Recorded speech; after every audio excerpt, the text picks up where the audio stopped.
Assalamualaikum warahmatullahi wabarakatuh. Perkenalkan kami dari kelompok 6 akan mempresentasikan hasil diskusi kami dengan topik Framework Information Technology Infrastructure Library atau ITAL. Next.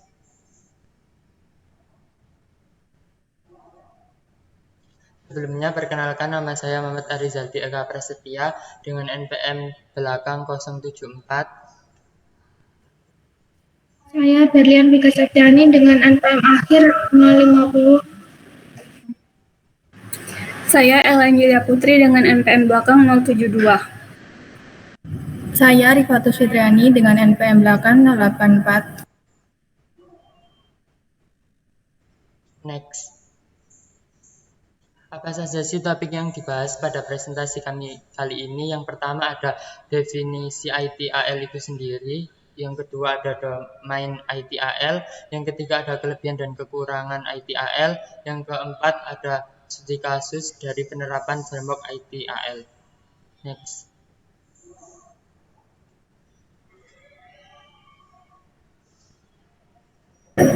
Yang pertama itu definisi ITIL.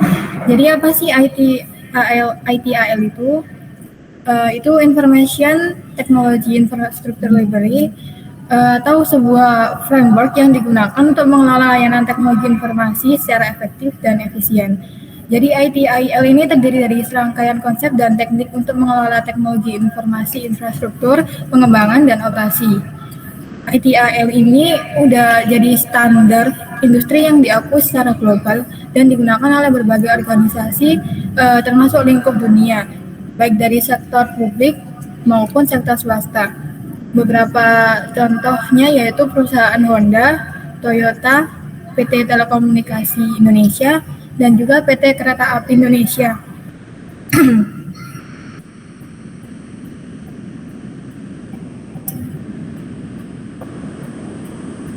Selanjutnya yaitu kegunaan dari ITIL ini. Jadi penerapan ITIL dalam tata kelola TI itu memiliki beberapa manfaat. Yang pertama itu meningkatkan kepuasan pengguna dan pelanggan pelayanan. ITIL ini membantu dalam menyelaraskan layanan TI dengan kebutuhan bisnis, sehingga dapat meningkatkan kepuasan pengguna dan pelanggan layanan tersebut. Yang kedua, ada meningkatkan ketersediaan layanan. Dengan menerapkan praktik-praktik ITIL ini, organisasi itu dapat meningkatkan ketersediaan layanan teknologi informasi untuk mendukung operasi bisnis secara lancar. Yang ketiga, ada meningkatkan return on investment pada teknologi informasi. Jadi ITIL itu membantu dalam manajemen nilai, perencanaan realisasi manfaat, dan pemantauan kinerja, yang pada akhirnya nanti dapat meningkatkan return on investment itu pada investasi teknologi informasi. Yang keempat ada meningkatkan kapabilitas dan produktivitas. Dengan menerapkan praktik-praktik ITIL ini, organisasi dapat meningkatkan kapabilitas dan produktivitas dalam pengelolaan layanan teknologi informasi. Selanjutnya ada meningkatkan hubungan dan interaksi antara penyedia layanan teknologi informasi dengan pengguna atau pelanggan. Jadi ITIL ini membantu dalam menyelaraskan layanan teknologi informasi dengan kebutuhan pengguna dan bisnis yang nantinya itu dapat meningkatkan hubungan dan interaksi antara penyedia layanan teknologi informasi dengan pengguna atau pelanggan layanan tersebut.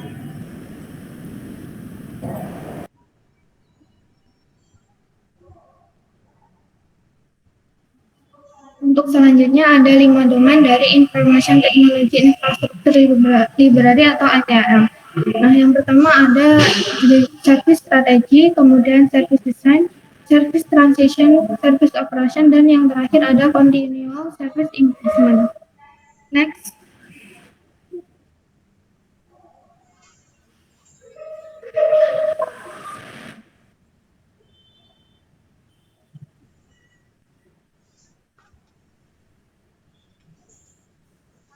Yang pertama ada service strategy. Pada service strategy ini itu memberikan panduan untuk mengimplementasikan ITSM atau IT Service Management, dan bagaimana memandang konsep ITSM itu bukan hanya sekedar kemampuan organisasi dalam memberikan, mengelola, serta mengoperasikan layanan IT, tetapi juga memandang konsep ITSM ini sebagai aset strategis bagi sebuah perusahaan.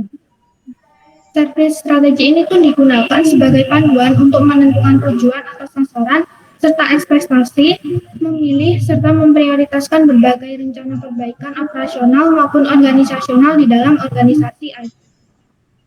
Lalu proses-proses yang ada di service strategi ini yang pertama ada demand management. Pada proses demand management ini terdapat aktivitas yang dapat mempengaruhi permintaan pengguna dan menyediakan kapasitas untuk memenuhi permintaan dari pengguna itu. Kemudian ada financial management. Pada proses financial management ini tuh menangani biaya-biaya dan resiko-resiko terkait penyediaan service. Kemudian yang ketiga ada service portfolio management, di mana pada service portfolio management ini tuh menyediakan layanan IT untuk menunjang strategi dari bisnis perusahaan itu. Next. Yang selanjutnya ada service design. Nah, pada service design ini tuh memberikan panduan kepada organisasi IT untuk dapat secara sistematis dan best practice-nya itu mendesain dan membangun layanan IT maupun implementasi dari ITSM. Pada service design itu membuat desain layanan IT yang tepat dan inovatif, termasuk arsitekturnya, proses, kebijakan-kebijakannya, dan dokumentasi untuk memenuhi kesepakatan dari kebutuhan bisnis untuk saat ini dan masa yang akan datang. Kemudian untuk proses-prosesnya yang pertama ada capacity management, di mana pada capacity management ini menjaga keseimbangan antara biaya dengan sumber daya dan keseimbangan antara persediaan dan kebutuhan. Yang kedua ada info security management, di mana pada proses ini tuh menyelaraskan IT security dengan keamanan bisnis dan memastikan dari keamanan informasi itu. Kemudian yang ketiga ada availability management. Pada proses ini tuh memastikan bahwa semua layanan ketersediaan telah sampai kepada user. Kemudian service level management. Nah, pada proses ini tuh dilakukan negosiasi, persetujuan dan dokumentasi keseluruhan layanan IT. Dan proses yang terakhir ada supplier management, di mana proses ini tuh mengelola pemasok dan layanan yang mereka pasokkan. Next. Selanjutnya ada service transition. Pada service transition ini tuh menyediakan panduan kepada organisasi IT untuk dapat mengembangkan serta kemampuan untuk mengubah hasil desain layanan IT baik yang baru maupun layanan IT yang dirubah spesifikasinya ke dalam lingkungan operasional. Untuk proses-prosesnya yang pertama ada change management. Pada proses ini tuh bertanggung jawab mengendalikan siklus dari setiap perubahan. Kemudian langkah yang kedua ada aset dan konflik manajemen. Pada proses ini tuh mendukung proses layanan manajemen yang efisien dan efektif dengan memberikan informasi konfigurasi yang akurat. Next. Selanjutnya ada service operation. Service operation ini tuh merupakan tahapan life cycle yang mencakup semua kegiatan operasional harian pengelolaan layanan-layanan IT. Untuk proses-prosesnya yang pertama ada event management. Pada proses ini tuh memantau seluruh operasi normal dan kemungkinan kondisi yang tidak diinginkan. Yang kedua ada incident management. Nah, pada proses ini tuh menyelesaikan masalah gangguan layanan agar tidak terlalu berdampak pada bisnis dari organisasi itu. Yang ketiga ada problem management. Pada proses ini tuh menganalisis penyebab utama sebuah insiden dan menyelesaikan masalah-masalah atau akibat dari insiden tersebut. Kemudian ada request fulfillment. Nah, pada proses ini tuh menangani permintaan dari layanan. Kemudian yang terakhir ada access management. Pada proses ini tuh memberikan otoritas terhadap penyedia layanan. Next. Untuk yang terakhir ada continuous service improvement atau CSI. Continuous Service Improvement ini tuh memberikan panduan penting dalam menyusun serta memelihara kualitas layanan dari proses desain, transisi, dan pengoperasiannya. Tujuan dari tahapan ini untuk mengidentifikasi, menentukan, dan mengimplementasikan hal-hal yang mampu meningkatkan efisiensi dan efektivitas kualitas sebuah layanan. Next.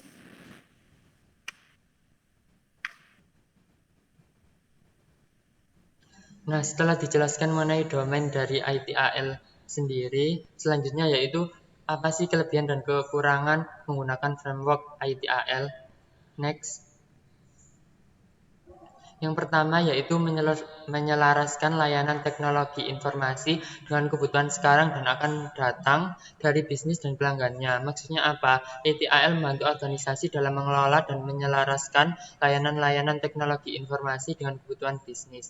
Artinya setiap layanan atau kegiatan dalam domain teknologi informasi harus sejalan dengan tujuan dan strategi bisnis perusahaan. ITAL juga tidak hanya memperhatikan kebutuhan bisnis pada saat ini, tetapi juga berfokus pada kebutuhan yang mungkin muncul di masa depan. ITAL juga memperhatikan kebutuhan dan harapan pelanggan.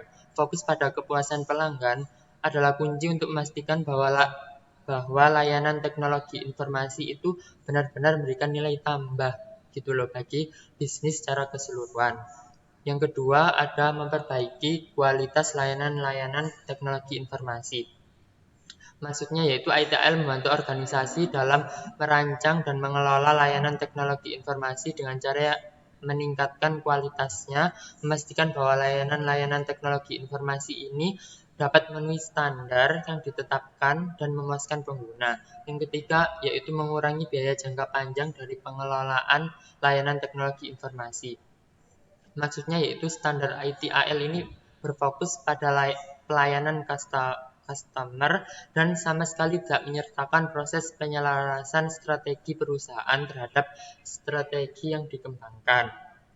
Dengan kata lain, ITAL memberikan manfaat ekonomi dengan meningkatkan efisiensi pengelolaan layanan teknologi informasi, tetapi tidak secara langsung menangani aspek strategi perusahaan secara menyeluruh. Next.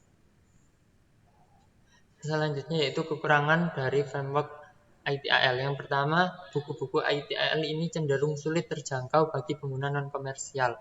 Maksudnya, materi-materi terkait ITAL, termasuk panduan resmi dan referensi, ini memiliki biaya yang tinggi, sehingga sulit dijangkau bagi individu ataupun organisasi yang tidak bersifat komersial. Keterbatasan akses ini menjadi hambatan bagi penyebaran pengetahuan ITAL di kalangan pengguna non-komersial. Yang kedua yaitu ITAL bersifat holistik. Maksudnya apa? Mencakup semua kerangka kerja untuk tata kelola teknologi informasi. ITAL ini fokus pada praktik dan proses manajemen layanan teknologi informasi. Namun pendekatannya ini tidak mencakup seluruh spektrum tata kelola TI secara komprehensif. Pemahaman dan implementasi kerangka kerja lain seperti COVID diperlukan untuk mendapatkan pandangan yang lebih holistik dalam manajemen teknologi informasi itu sendiri. Yang ketiga, yaitu ada memerlukan pelatihan khusus dan biaya pelatihan atau sertifikasi ITAL terlalu tinggi. Maksudnya, proses penerapan ITAL ini memerlukan investasi dalam pelatihan dan sertifikasi yang dapat menjadi beban finansial bagi organisasi atau individu yang ingin menerapkan praktik-praktik ITAL. Ini bisa menjadi hambatan seperti yang saya katakan pada kekurangan poin yang pertama tadi, bisa menjadi hambatan dalam implementasi ITAL, terutama bagi pihak-pihak yang memiliki keterbatasan anggaran atau pengguna non-komersial itu tadi. Next.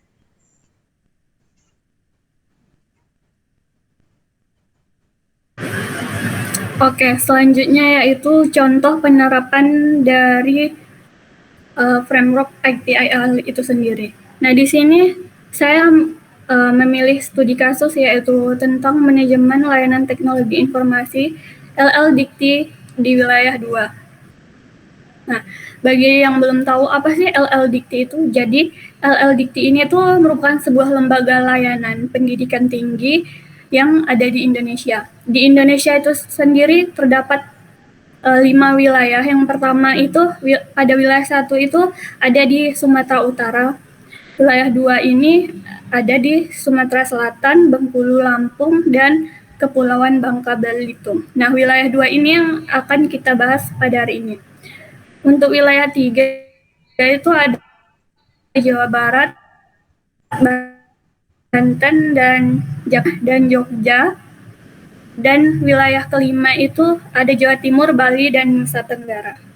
Nah, LL Dikti ini tuh bertanggung jawab untuk memberikan layanan dan dukungan kepada perguruan tinggi di suatu wilayah tertentu. Nah, pada wilayah 2 ini memiliki tugas yaitu melaksanakan fasilitas peningkatan mutu penyelenggaraan pendidikan tinggi dengan wilayah kerja perguruan tinggi yang telah saya sebutkan tadi seperti Sumatera Selatan, Lampung, Bengkulu, dan Kepulauan Bangka Belitung. Next. Nah, pada wilayah 2 ini tuh sebenarnya sudah memiliki berbagai layanan berbasis online seperti kayak sistem informasi kepangkatan dosen atau disingkat Psikito dan dites serta website LL Dikti wilayah 2 itu sendiri. Namun, terdapat layanan berbasis online yang belum tersistem kayak layanan kelembagaan dan layanan tenaga administrasi dan dosen. Layanan yang belum tersistem terintegrasi ini tuh nah, layanan ini juga bisa mempengaruhi keefisienan sebuah proses bisnis.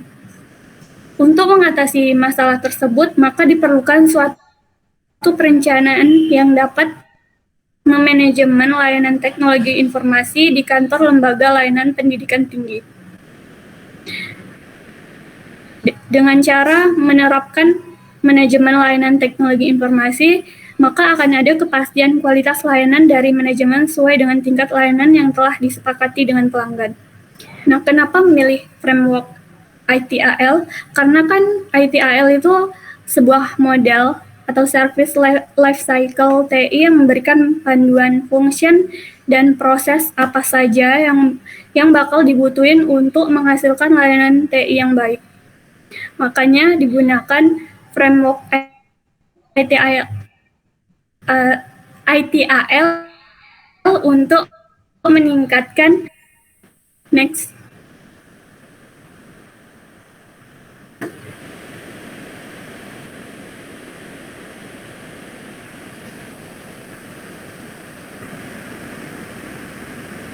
Oke, pada studi kasus ini tuh ada 3 tahapan penelitian. Yang pertama itu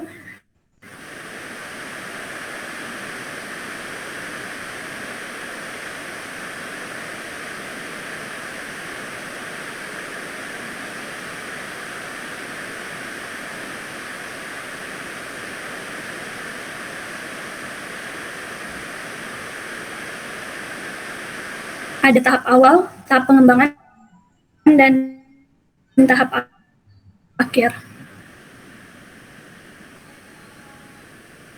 Pada tahap awal ini tuh menghasilkan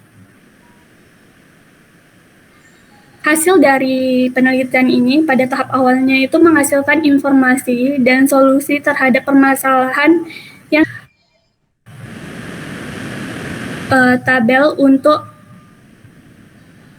tabel sebagai proses bisnis hasil layanan. Nanti proses bisnisnya itu akan dicantumin pada tabel ini, dan layanan IT yang disediakan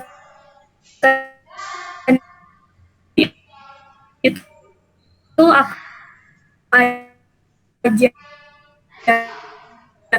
Contohnya itu pada nomor 1 ada penerimaan berkas usulan. Nah, layanan IT yang disediakan itu adalah dites.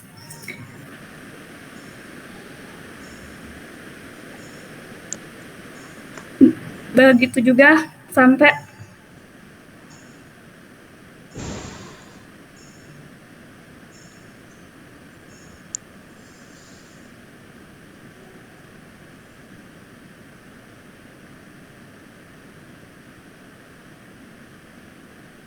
proses bisnis berikutnya.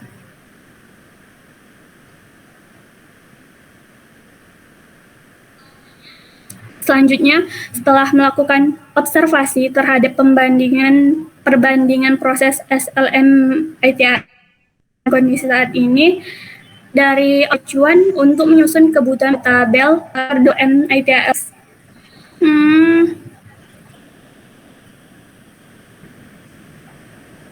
Next.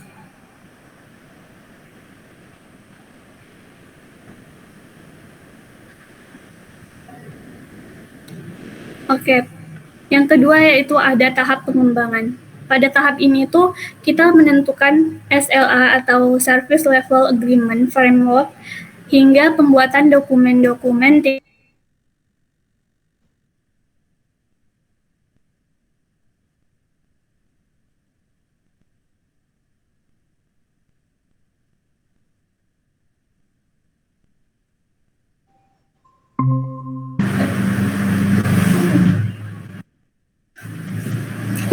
ulang ya.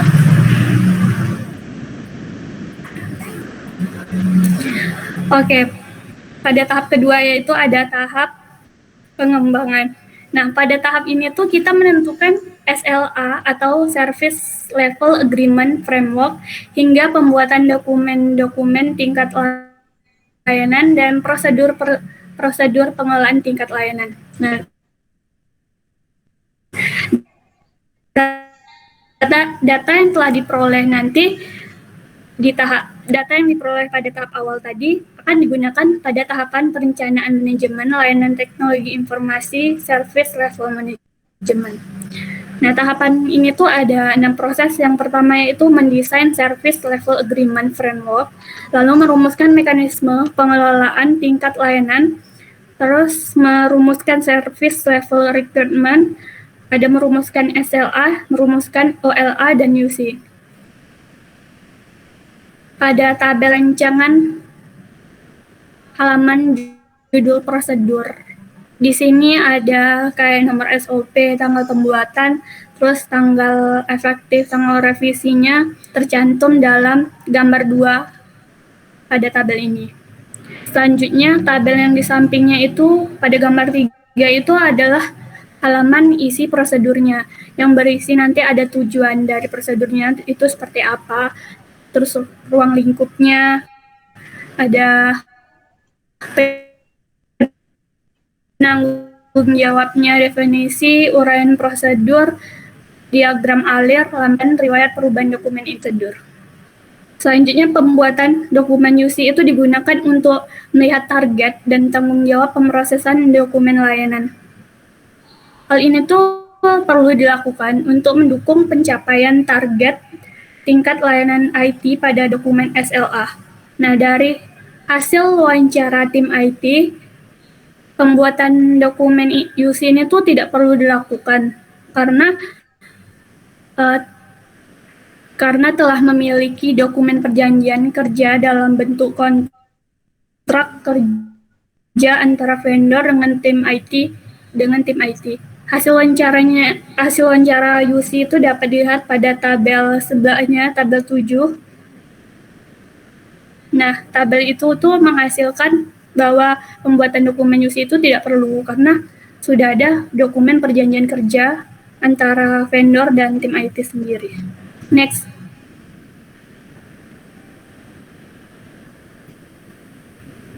Oke, yang terakhir yaitu ada tahapan akhir.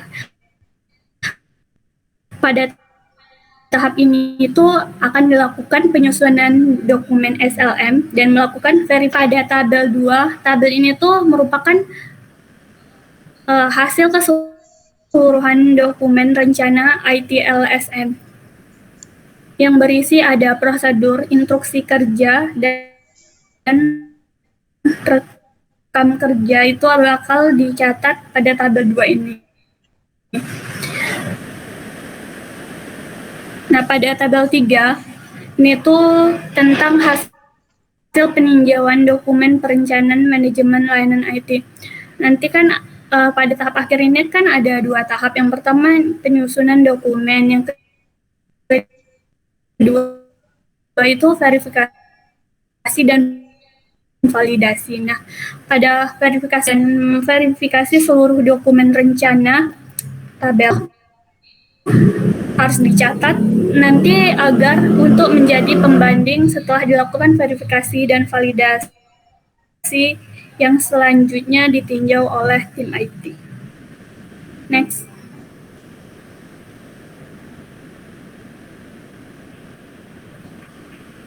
Nah, setelah mendengarkan penjelasan dari kelompok kami dari awal hingga akhir, mungkin bisa mengerjakan kuis dengan cara scan kode QR pada gambar berikut ini untuk mengukur sejauh mana sih pemahaman teman-teman mengenai framework ITAL.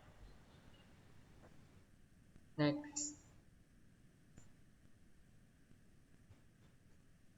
Terima kasih untuk teman-teman yang sudah meluangkan waktunya untuk menonton video presentasi dari kami. Sekian dari kelompok 6, kurang lebihnya kami mohon maaf sebesar-besarnya. Wassalamualaikum warahmatullahi wabarakatuh.